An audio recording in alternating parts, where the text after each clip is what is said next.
अस्सलाम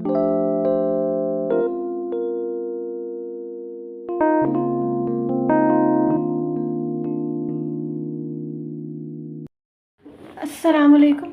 आज हम केमिस्ट्री की क्लास 2 की तरफ चलते हैं। तो हमारा जो टॉपिक है वो बेसिक कॉन्सेप्ट्स ही है। तो बेसिक कॉन्सेप्ट्स के हवाले से हम मज़ीद कुछ चीज़ें देखेंगे, कुछ थ्योरीज़ देखेंगे कि वो क्या चीज़ें हैं ऐसी। तो नंबर 1 पे हमारा जो टॉपिक था, हमने एटम्स देखे थे। एटम्स एग्जिस्ट करते हैं, इंडिपेंडेंटली एग्जिस्ट नहीं करते, तो उन्हें एग्जिस्ट करने के लिए केमिकल कॉम्बिनेशंस की ज़रूरत होती है। तो कुछ कॉम्बिनेशंस फिज़िकल होते हैं, कुछ केमिकल होते हैं। ठीक है, तो जो फिज़िकल कॉम्बिनेशन थे उनमें एलिमेंट्स थे, तो हमने एलिमेंट्स देख लिए थे। अब हमारे जो कॉम्बिनेशंस हैं उसके अंदर मॉलिक्यूल्स आते हैं। ठीक है, मॉलिक्यूल्स आते हैं। मॉलिक्यूल्स क्या होते हैं, हमने इन मॉलिक्यूल्स का बहुत ज़्यादा नाम सुना है। और एक बात, एक क्वालिटी इनकी ये है कि ये इंडिपेंडेंटली एग्जिस्ट करते हैं। ठीक है, कैन एग्जिस्ट इंडिपेंडेंटली, राइट। हमने कहा कि एटम एग्जिस्ट नहीं करता, बट एटम जब केमिकली कंबाइन होकर मॉलिक्यूल बनाता है तो वो एग्जिस्ट करता है, राइट। अब मॉलिक्यूल होता क्या है?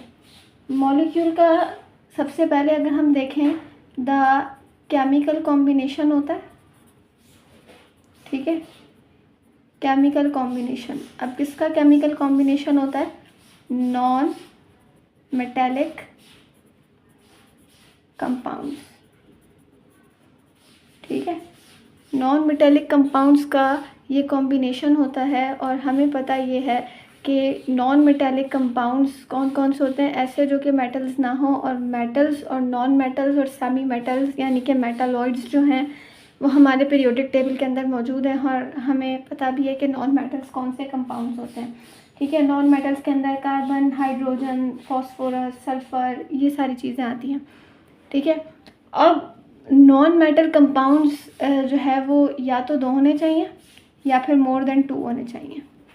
ठीक है, और जब ये बाइंड करेंगे तो हमारे पास मॉलिक्यूल बनेगा, राइट। अब टाइप्स ऑफ मॉलिक्यूल्स की अगर हम बात करें, इसकी टाइप्स की,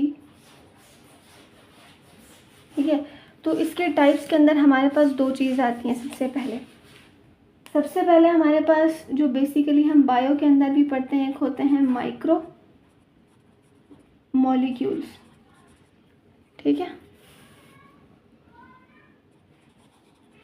और एक हमारे पास होते हैं मैक्रो मॉलिक्यूल्स। ठीक है, माइक्रो मॉलिक्यूल्स और मैक्रो मॉलिक्यूल्स। माइक्रो का मतलब हमें पता है कि माइक्रो जो होते हैं इसका मतलब होता है स्मॉल, और जो मैक्रो होते हैं इनका मतलब होता है लार्ज। अब क्या चीज़ स्मॉल और क्या चीज़ लार्ज? मॉलिक्यूलर वेट की बात हो रही है यहाँ पर, कि जिनका मॉलिक्यूलर वेट हमारे पास कम होगा, स्मॉल होगा, वो हमारे माइक्रो मॉलिक्यूल्स होंगे। और जिनका मॉलिक्यूलर वेट हमारे पास लार्ज होगा वो हमारे मैक्रो मॉलिक्यूल्स होंगे। लेकिन ये इतना भी जो है वो सिंपल नहीं है। हमारे पास माइक्रो मॉलिक्यूल की मज़ीद टाइप्स आगे आती हैं। ठीक है, तो हमारे पास 1 2 3 4, ठीक है, 4 टाइप्स हैं इसकी। सबसे पहले हमारे पास है मोनो, इसको हम ऐसे कर लेते हैं, मोनो।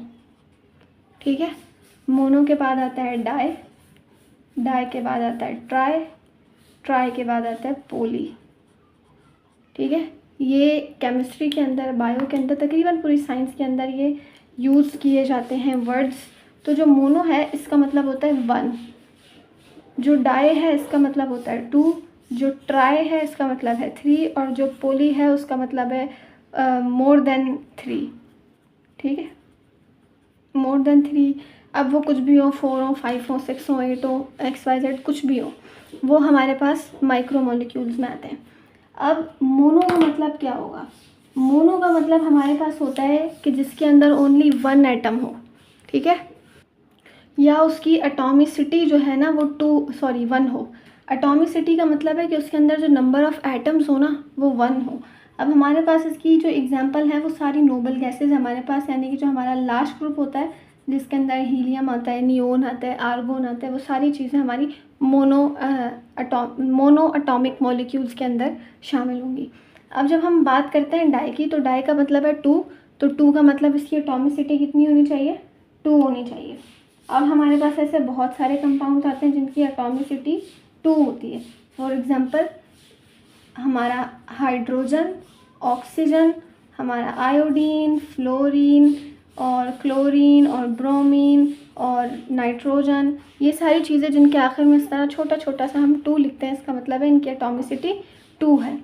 बट हमारे पास कुछ मॉलिक्यूल्स ऐसे भी होते हैं जिनके अंदर मज़ीद जो है वो आती हैं 2 टाइप्स, बट उनके जो एटम्स होते हैं ना वो सिमिलर नहीं होते, वो डिफरेंट एटम्स होते हैं। फॉर एग्जांपल हमारे पास हाइड्रोक्लोरिक एसिड है, ठीक है, इसके अंदर एक जो हमारे पास है वो हाइड्रोजन है और दूसरा एटम क्लोरीन है, तो इसकी भी तो एटॉमिसिटी 2 है। इसी तरह हमारे पास हाइड्रोजन आयोडाइड होता है HI, इसके अंदर भी हाइड्रोजन 1 और आयोडीन 2, तो ये भी हमारे पास डाई एटॉमिक मॉलिक्यूल्स के अंदर आना चाहिए, ठीक है। तो इस लिहाज से हम इनकी 2 टाइप्स बनाते हैं। जो इस तरह के मॉलिक्यूल्स होते हैं ना सारे, इनको हम कहते हैं होमो, ठीक है, होमो मतलब सेम। और जो इस तरह के मॉलिक्यूल्स होते हैं जिसके अंदर डिफरेंट एटम्स इन्वॉल्व होते हैं, इनको हम कहते हैं हेट्रो, ठीक है, यानी कि होमो डाई एटॉमिक मॉलिक्यूल्स और हेट्रो डाई एटॉमिक मॉलिक्यूल्स। होमो का मतलब होता है सेम और हेट्रो का मतलब होता है डिफरेंट, ठीक है। ये इसकी डाई के एग्जांपल हैं। अब अगर हम ट्राई की बात करें कि ट्राई के अंदर क्या होता है, तो ट्राई के अंदर भी तकरीबन यही वाला केस होता है, ठीक है। अब ट्राई के अंदर क्या होगा, ट्राई के अंदर ये होगा कि उसकी जो एटॉमिसिटी होगी ना वो 3 होगी।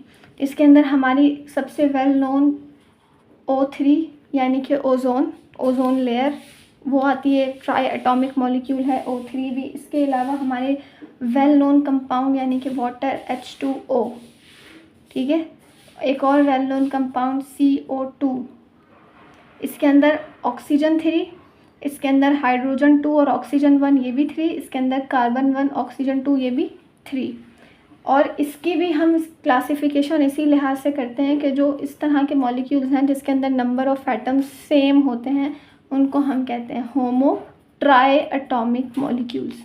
और जो इस तरह के मॉलिक्यूल्स हैं जिसके अंदर एटम्स डिफरेंट आ रहे हैं, उनको हम कहते हैं हेट्रो ट्राई एटॉमिक मॉलिक्यूल्स, ठीक है। अब नेक्स्ट हम आते हैं पोली पर। पोली का मतलब हमने देखा कि जिसके अंदर मोर देन 3 हों एटम्स। तो पोली के अंदर सबसे पहले अगर हम देखना चाहें तो हमारा आता है फॉस्फोरस मीन्स P4, ठीक है। एक और हमारा कंपाउंड है S8, ठीक है। एक और हमारा कंपाउंड है सल्फ्यूरिक एसिड यानी कि H2SO4, ठीक है। इसके अलावा भी हमारे पास बहुत सारे कंपाउंड्स होते हैं, बट हम इतने ही देखते हैं अभी। तो इसके अंदर भी हमारी वही चीज़ है कि जैसे ये फॉस्फोरस के 4 एटम्स और ये S के 8 एटम्स, तो ये हमारे पास होगा होमो। बट यहाँ देखें 2 हाइड्रोजन, 1 सल्फ़र, 4 ऑक्सीजन, ठीक है, मोर देन 3 हो रहे हैं, तो इनको हम कहेंगे हेट्रोपोली एटॉमिक मॉलिक्यूल्स, ठीक है, हेट्रोपोली एटॉमिक मॉलिक्यूल्स। तो ये हमारे यहाँ पर माइक्रो मॉलिक्यूल्स ख़त्म होते हैं। माइक्रो मॉलिक्यूल्स वो जिनका जो एटॉमिक वेट है वो कम हो। अब हम एटॉमिक वेट या मॉलिक्यूलर वेट, राइट। अब हम बात करते हैं मैक्रो मॉलिक्यूल्स की कि मैक्रो मॉलिक्यूल्स क्या होते हैं। हमने बोला कि माइक्रो मॉलिक्यूल्स वो कि जिनका मॉलिक्यूलर वेट जो हो वो ज़्यादा हो और बहुत ज़्यादा हो। तो इसके अंदर हमारे पास वेल नोन आते हैं पॉलीमर्स, ठीक है, जो कि हम पहले भी पढ़ चुके हैं कि पॉलीमर्स क्या होते हैं। सारी चीज़ें कि लंबी लंबी चेन्स बनती हैं इनकी, पॉलीमर्स इनके अंदर शामिल है। और दूसरे नंबर पे हमारे पास ये जेंट शामिल है, इनको हम गैंट भी कह सकते हैं, जेंट भी कह सकते हैं, कुछ भी कह सकते हैं, बट ये बहुत ज़्यादा हैवी मॉलिक्यूल्स होते हैं, ठीक है। अब हमारी बॉडी के अंदर भी बहुत सारी चीज़ें इसी तरह की मैक्रो मॉलिक्यूल्स होते हैं, राइट। अब इनको ना हम 2 तरह से क्लासीफाई करते हैं। एक वो जो कि नेचुरली मौजूद होती हैं, ठीक है, जो कि नेचुरल हो, नेचुरल पॉलीमर्स इनको हम कह सकते हैं, नेचुरल माइक्रोमोलिक्यूल्स हम इनको कह सकते हैं, और दूसरे वो जो कि हमारे पास सिंथेटिक हों, यानी कि आर्टिफिशियल हों, जो कि हमने खुद ही बनाए हैं, राइट। अब नेचुरल के अंदर हमारे सारे बायोमोलिक्यूल्स आते हैं, जिसके अंदर प्रोटीन्स शामिल हैं, जिसके अंदर कार्बोहाइड्रेट्स शामिल हैं, जिसके अंदर लिपिड्स शामिल हैं, और इसके अंदर हीमोग्लोबिन हमारा वेल नोन, जो जिसकी वजह से हमारा ब्लड भी रेड है, और इसको हम अपना ऑक्सीजन कैरिंग मॉलिक्यूल भी कहते हैं। ये सब कहलाते हैं हमारे पास नेचुरल पॉलीमर्स, ठीक है। और सिंथेटिक की अगर हम बात करें तो हमारा वेल नोन, जो कि हमने सुना हुआ भी है, नायलॉन, ठीक है, नायलॉन इसके अंदर शामिल है, पॉलीइथाइलीन इसके अंदर शामिल है। ये सारे जो है वो मैक्रोमोलिक्यूल्स हैं, और वो जो कि सिंथेटिक हैं, ठीक है। अब इन दोनों के अंदर फ़र्क क्या होता है? इनके अंदर फ़र्क ये होता है कि जो नेचुरल होते हैं ना, नेचुरल मैक्रोमोलिक्यूल्स, ये बायोडिग्रेडेबल होते हैं, ठीक है, बायोडिग्रेडेबल। और ये वाले जो होते हैं हमारे पास सिंथेटिक, ये नॉन बायोडिग्रेडेबल होते हैं। अब बायोडिग्रेडेबल का मतलब क्या होता है? बायोडिग्रेडेबल का मतलब होता है कि ऐसी चीज़ें जो कि डिकम्पोज हो सकें, राइट। और जो सिंथेटिक है ये डिकम्पोज नहीं हो पाते। क्यों? क्योंकि हम जानते हैं हमारा जो प्लास्टिक का शॉपर होता है वो कभी भी डिकम्पोज नहीं होता, टूट जाएगा, फट जाएगा, ख़राब हो जाएगा, बट वो डिकम्पोज नहीं होगा। लेकिन अगर हम अपनी प्लांट्स की बात करें तो प्लांट्स एक वक्त आता है अगर टूट के गिर जाएँ, ख़त्म हो जाते हैं ज़मीन के अंदर पड़े पड़े, तो वो सारी चीज़ें, यानी कि ऐसी चीज़ जिस पर बैक्टीरिया और दीगर डिकम्पोजर्स जो है वो एक्ट करें और वो ख़त्म हो जाए, उनको हम कहेंगे बायोडिग्रेडेबल, ठीक है। और सिंथेटिक वो जो नॉन बायोडिग्रेडेबल है, जो कि चेंज हो ही नहीं सकते, ठीक है। तो ये हमारे थे दो मैक्रोमोलिक्यूल्स, माइक्रोमोलिक्यूल्स, और ये केमिस्ट्री, ठीक है। अब अगर हम इनका ये देखना चाहें ना कि इनका मॉलिक्यूलर वेट कितना कम होता है, तो हम ये कह सकते हैं कि जो हमारा माइक्रोमोलिक्यूल है ना, इसके अंदर हम ले लेते हैं कार्बन डाइऑक्साइड को। किधर गया? ये रहा कार्बन डाइऑक्साइड।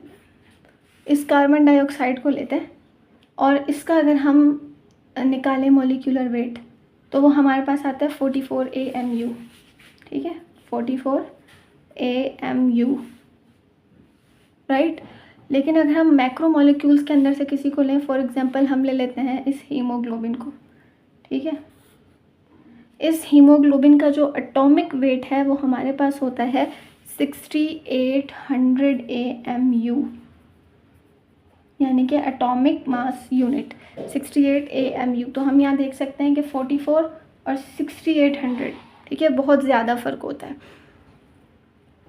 ठीक है। अब हमारे पास नेक्स्ट एक और कॉन्सेप्ट आता है और इसको हम कह सकते हैं फार्मूला यूनिट, ठीक है। हम 9-10 क्लास से फार्मूला मास निकालते हैं, एटॉमिक मास निकालते हैं, तो जो फार्मूला मास होता है ना, वो इस फार्मूला यूनिट का जो है वो मास होता है, फार्मूला मास, ठीक है। अब फार्मूला यूनिट की अगर हम बात करें तो इसके अंदर होता है कि ये कॉम्बिनेशन होता है मेटल्स का प्लस नॉन मेटल्स का, ठीक है, मेटल्स प्लस नॉन मेटल्स, ये हमारे पास होते हैं फार्मूला यूनिट्स। जिस तरह मॉलिक्यूल्स हमारे पास थे 2 और more than 2 non metals, but ये हमारे पास होते हैं मेटल्स और नॉन मेटल्स, राइट। अब मेटल्स जो है वो हमें पता है कैटाइंस बनाती हैं और नॉन मेटल्स जो है वो एनाइंस बनाती है। तो इस बुनियाद पे हम कह सकते हैं the combination of cations and anions, ठीक है। यानी कि इनके जो कंपाउंड्स होंगे उसके अंदर एक कैटाइन होगा, दूसरा एनाइन होगा, यानी कि ये आयोनिक कंपाउंड्स होंगे, ठीक है। और इसके अंदर भी हम इनको, ये इंडिपेंडेंटली एग्जिस्ट करते हैं, ठीक है, यानी कि ये अकेले मौजूद होते हैं, इंडिपेंडेंटली एग्जिस्ट करते हैं। अब कैटाइन और एनाइन के अंदर हम कह सकते हैं, फॉर एग्जांपल हमारे पास एक वेल नोन हमारा सॉल्ट है NaCl, सोडियम क्लोराइड। अब सोडियम क्लोराइड जो है इसके अंदर ये Na है पॉजिटिव और Cl है नेगेटिव, ठीक है। तो ये हमारा फार्मूला यूनिट है। इसी तरह हमारे पास एक और है NH4Cl, Cl negative, NH4 positive, तो ये हमारे पास फार्मूला यूनिट है, राइट। अब हम यहाँ पर बात कर रहे हैं आइंस की, ठीक है। तो हम ये भी देखेंगे कि आइंस क्या होते हैं। तो आइंस होते क्या हैं? दरअसल आइंस चार्ज एटम्स होते हैं, ठीक है। ऐसे एटम्स जिन पर चार्ज आ जाए तो वो हमारे पास आइंस कहलाते हैं। अब ये दो तरह के चार्जेस होते हैं हमारे पास, एक पॉजिटिव चार्ज होता है, एक नेगेटिव चार्ज होता है। दैट्स वाई हमारे पास आइंस भी दो होते हैं, एक हमारे पास होते हैं कैटाइंस, एक हमारे पास होते हैं एनाइंस, ठीक है। कैटाइंस हमारे पास होते हैं पॉजिटिव, एनाइंस हमारे पास होते हैं नेगेटिव, ठीक है। अब ये बनते कैसे हैं कैटाइंस और एनाइंस? ठीक है, हमारे पास जो भी एटम है उस एटम के लास्ट शेल के अंदर, ठीक है। फॉर एग्जांपल हम एक सिमिलर एग्जांपल यहाँ पर ले रहे हैं, ओनली और कंसिडर कर रहे हैं। हमारे पास ये एक एटम है, ठीक है, ये इसका न्यूक्लियस है और इसके लास्ट शेल के अंदर हमारे पास सिर्फ 2 इलेक्ट्रॉन्स हैं। ये वैलेंस शेल है, ठीक है, और इसके बीच में यहाँ पर एक और शेल है। अब ये जो वैलेंस इलेक्ट्रॉन है इसके लास्ट शेल के अंदर, अब हम ये जानते हैं कि हर एटम ये कोशिश करता है, ये चाहता है कि वो जो है स्टेबल हो जाए। स्टेबल होने के लिए वो चाहता है कि वो अपना ऑक्टेट कंप्लीट कर ले। ऑक्टेट कंप्लीट कर ले मतलब उसके लास्ट शेल में 8 इलेक्ट्रॉन्स पूरे हो जाए। तो ये क्या करते हैं कि ये अपने 2 इलेक्ट्रॉन्स या तो दे देंगे, ठीक है, या फिर इन्हें 6, 7, 8 या फिर 6 इलेक्ट्रॉन्स ये किसी से ले लेंगे। तो हमें ये बात भी पता है कि कोई भी एटम आसानी से अपने इलेक्ट्रॉन्स नहीं देता, ठीक है। तो 6 इलेक्ट्रॉन्स ले लेना थोड़ा मुश्किल है, बट 2 इलेक्ट्रॉन्स किसी को दे देना ये थोड़ा आसान है। तो ये एटम अपना जो है वो अपनी स्टेबिलिटी के लिए ये अपने 2 इलेक्ट्रॉन्स लास्ट शेल से रिलीज़ करके किसी दूसरे एटम को दे देगा, ठीक है। अब हम कंसीडर ये कर लेते हैं कि इसके लास्ट शेल के अंदर जो है वो जो एटॉमिक नंबर है इसका वो है 10, ठीक है, नहीं 10 नहीं, इसका एटॉमिक नंबर हम कहते हैं इसका एटॉमिक नंबर 12 है, राइट। अब इसके फर्स्ट शेल के अंदर 2 इलेक्ट्रॉन्स आ गए, सेकंड शेल के अंदर इसके 8 इलेक्ट्रॉन्स आ गए और थर्ड शेल के लिए इसके 2 इलेक्ट्रॉन्स बच गए। अब फर्स्ट शेल यानी कि के शेल और फिर के एल। फर्स्ट शेल के लिए हमारे पास 2 इलेक्ट्रॉन्स पूरे, सेकंड शेल के लिए 8 इलेक्ट्रॉन्स पूरे। ये इसका ऑक्टेट कंप्लीट है। अगर हमारे पास यहाँ पर 2 इलेक्ट्रॉन्स ना आए तो ऐसा ही है, अगर ये 2 इलेक्ट्रॉन्स किसी तरह चले जाएं कहीं पर तो हमारे पास यहाँ पर सिर्फ ये 8 इलेक्ट्रॉन्स बच जाएंगे और हमें यही करना है, इस एटम को यही करना है, इसको ऑक्टेट कंप्लीट करना है। तो इसका जो एटॉमिक नंबर है ना 12 है, यानी कि इसका जो न्यूक्लियस है उसके अंदर प्रोटॉन्स जो हैं वो 12 हैं और इसके अंदर इलेक्ट्रॉन्स भी जो हैं अभी वो 12 हैं, ठीक है। बट जब ये अपने इलेक्ट्रॉन्स 2 दे देगा तो वो 10 हो जाएंगे, ठीक है, क्योंकि 2 इलेक्ट्रॉन्स ये यहाँ से निकाल देगा 2 इलेक्ट्रॉन्स। जब इसके पास ये 2 इलेक्ट्रॉन्स निकलने के बाद 10 बच गए तो हमारे पास जो पावर है ना उस एटम की वो प्रोटॉन्स के पास आ जाएगी। मीन्स इलेक्ट्रॉन्स 10 हो गए, प्रोटॉन्स 12 हो गए। तो 10 और 12 के अंदर ज़्यादा पावर यानी कि नंबर ऑफ़ प्रोटॉन्स जो हैं वो ज़्यादा हैं। दैट्स वाई इस एटम के ऊपर, फॉर एग्जांपल ये ए एटम है तो इस एटम के ऊपर हमारे पास +2 चार्ज आ जाएगा क्योंकि प्रोटॉन के ऊपर पॉजिटिव चार्ज होता है, राइट। अब एनाइंस भी इसी तरह बनते हैं। हम कंसीडर कर लेते हैं कि एक एटम हमारे पास मौजूद है, कहाँ कंसीडर करें, यहीं कर लेते हैं। एक एटम हमारे पास मौजूद है, उसके फर्स्ट शेल के अंदर 2 इलेक्ट्रॉन्स हैं, ठीक है, फर्स्ट शेल के अंदर 2 इलेक्ट्रॉन्स हैं, सेकंड शेल के अंदर भी 8 इलेक्ट्रॉन्स हैं, थर्ड शेल के अंदर उसके 6 इलेक्ट्रॉन्स हैं, ठीक है। अब इसको स्टेबल होने के लिए कितने इलेक्ट्रॉन्स चाहिए? 2 इलेक्ट्रॉन्स चाहिए क्योंकि ऑक्टेट कंप्लीट करना है मतलब इसमें 8 हो जाने चाहिए। तो या तो ये 6 किसी को देगा तो इसके पास 8 बच जाएंगे, या तो ये 2 लेगा तो यहाँ पर भी 8 हो जाएंगे। तो ये यही करता है, ये 6 इलेक्ट्रॉन नहीं देता, ठीक है, क्योंकि देना बहुत मुश्किल है। 6 इलेक्ट्रॉन आसानी से कोई भी एटम नहीं रिलीज़ करता। तो ये 2 इलेक्ट्रॉन्स ले लेगा किसी से। जब ये 2 इलेक्ट्रॉन्स ले लेगा ना किसी से तो इसके पास हो जाएंगे थर्ड शेल में 8 इलेक्ट्रॉन्स, यानी कि इसके पास जो नंबर ऑफ़ प्रोटॉन्स थे ना वो हमने देखा इसके 8, 9, 10 और 10 और 6 16। 16 इसका प्रोटॉनिक नंबर है, प्रोटॉन्स इसके पास 16 है और इलेक्ट्रॉन्स इसके पास अभी भी 16 है, अभी इसने लिए नहीं है। जब ये ले लेगा तो इसके पास कितने हो जाएंगे, 8 और 8 16, 17 और 18 इलेक्ट्रॉन्स हो जाएंगे, राइट। तो इलेक्ट्रॉन कितने हो गए, 18 हो गए।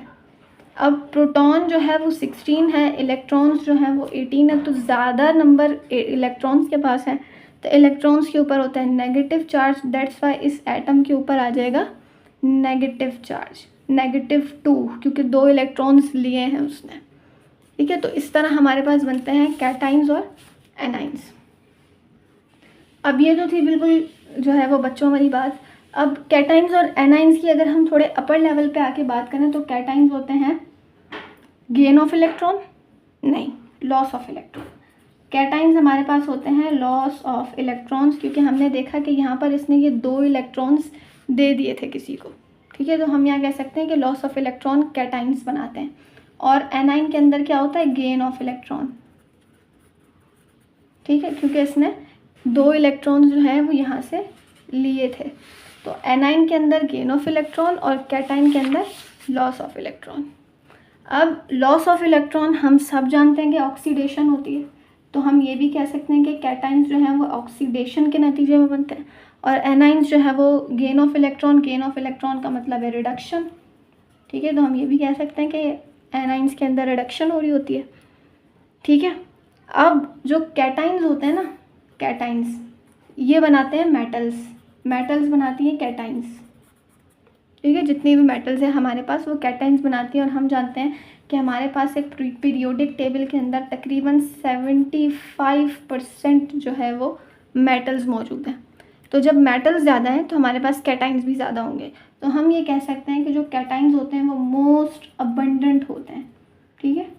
अबंडेंट का मतलब है बहुत ज़्यादा पाया जाना किसी चीज़ का, बहुत ज़्यादा एग्जिस्ट करना किसी चीज़ का, ठीक है। कैटाइंस हमारे पास सबसे ज़्यादा होते हैं। अब हमारे पास एक टर्म केमिस्ट्री के अंदर और मज़ीद यूज़ होती है, और उसको हम कहते हैं, क्या कहते हैं उसको, हम कहते हैं पॉली एटॉमिक आइंस, ठीक है। पॉली एटॉमिक आइंस, अभी हमने देखा कि पॉली एटॉमिक क्या होता है कि जिसके अंदर एटम्स जो हैं वो 3 से ज़्यादा हों। जब 1 होगा तो मोनो, 2 होगा तो डाई, 3 होगा तो ट्राई, और अगर पॉली होगा तो मतलब 3 से ज़्यादा उसके पास इलेक्ट्रॉन्स होने चाहिए। तो अब हम ये कह सकते हैं चार्ज जब आ जाए किसी भी ग्रुप ऑफ एटम पर, charge on group of atoms, वो हमारे पास कहलाएगा poly atomic ions. For example, अब पॉली एटॉमिक के अंदर भी 2 तरह की कैटेगरीज हमारे पास आ जाती हैं। एक हमारे पास आ जाती हैं पॉली एटॉमिक कैटाइंस, एक हमारे पास आती है poly atomic anions. Poly atomic cations के अंदर हमारे पास शामिल है अमोनियम ग्रुप NH4+, ठीक है। इसके अलावा फॉस्फोनियम ग्रुप PH4+, ठीक है। इसके अलावा हाइड्रोनियम यानी कि H3O, हाइड्रोनियम आइन, ये सब हमारे पास कहलाते हैं पॉली एटॉमिक आइंस, कैटाइंस, ठीक है। अब एनाइन की बात करें तो दुनिया का वेल नोन जहर जिसको हम कहते हैं साइनाइड, यानी कि CH नहीं है, ये CN है, CN- साइनाइड। और इसके अलावा OH नेगेटिव, ये है हमारे पास वो जहर, ठीक है। दुनिया के मशहूर तरीन और ख़तरनाक तरीन स्नैक्स के अंदर जो जहर होता है उसको हम केमिकली साइनाइड कहते हैं। तो ये हैं पॉली एटॉमिक एनाइंस, ये हैं पॉली एटॉमिक कैटाइंस। अब केमिस्ट्री में हमारे पास एक और टर्म यूज़ होती है जिसको हम कहते हैं मॉलिक्यूलर आइन, ठीक है, मॉलिक्यूलर आइन।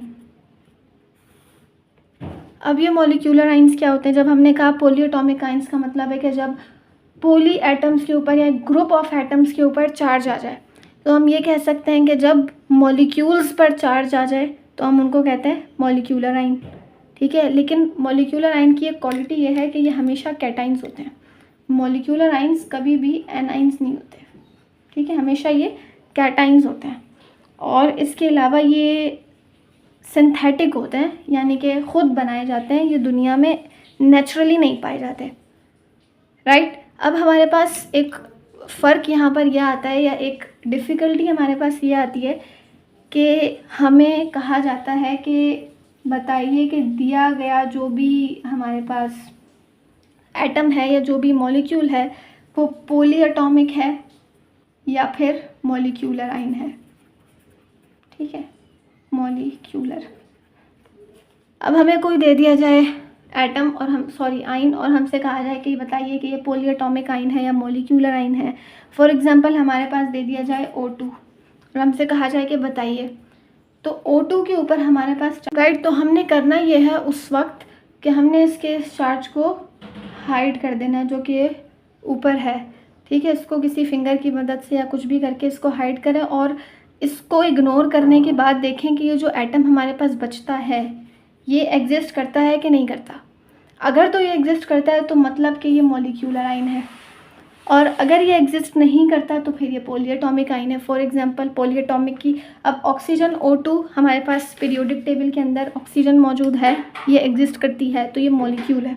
इसके अलावा हमारे पास दूसरे नंबर पे ये NH4 आता है। ठीक है, NH4 पॉजिटिव। अब अगर हम इसका ये प्लस हाइड कर दें तो हमारे पास बचता है NH4, लेकिन ये ऐसे एग्जिस्ट नहीं करता। NH4 ऐसे मौजूद नहीं है, NH3 मौजूद होता है लेकिन NH4 नहीं होता। तो NH4 को हम कहेंगे कि ये क्या है, पोली एटॉमिक आइन है, राइट। और इसके अलावा एक और हमारे पास है कि अगर हमने आइडेंटिफाई करना है कि दिया गया कंपाउंड या दिया गया जो आइन है वो पोली एटॉमिक है या मॉलिक्यूलर है, तो हमारे पास जितने भी ऑर्गेनिक कंपाउंड्स होते हैं, यानी कि कार्बन की बॉन्डिंग हाइड्रोजन के साथ जितने भी ऑर्गेनिक कंपाउंड्स होंगे वो सब हमारे पास मॉलिक्यूलर आइंस होंगे। ठीक है, यानी कि CH8 वाले कंपाउंड्स सारे वो सब हमारे पास मॉलिक्यूलर आइंस हैं। ठीक है, एक लास्ट कॉन्सेप्ट, एक लास्ट टर्म, ठीक है, बेसिक कॉन्सेप्ट्स के चैप्टर की, वो है हमारे पास मोनो आइसोटोप्स। ठीक है, ये लास्ट इस चैप्टर का कॉन्सेप्ट है मोनो आइसोटोप्स का, कि ये मोनो आइसोटोप्स क्या होते हैं। मोनो आइसोटोप्स का मतलब है ऐसे कंपाउंड्स के जिनका सिर्फ एक आइसोटोप हो, वन आइसोटोप, उनको हम कहते हैं मोनो आइसोटोप। इसके अंदर गोल्ड शामिल है, इसके अलावा आर्सेनिक शामिल है। ये सारी चीज़ें जो है हमारे पास मोनो आइसोटोप्स हैं।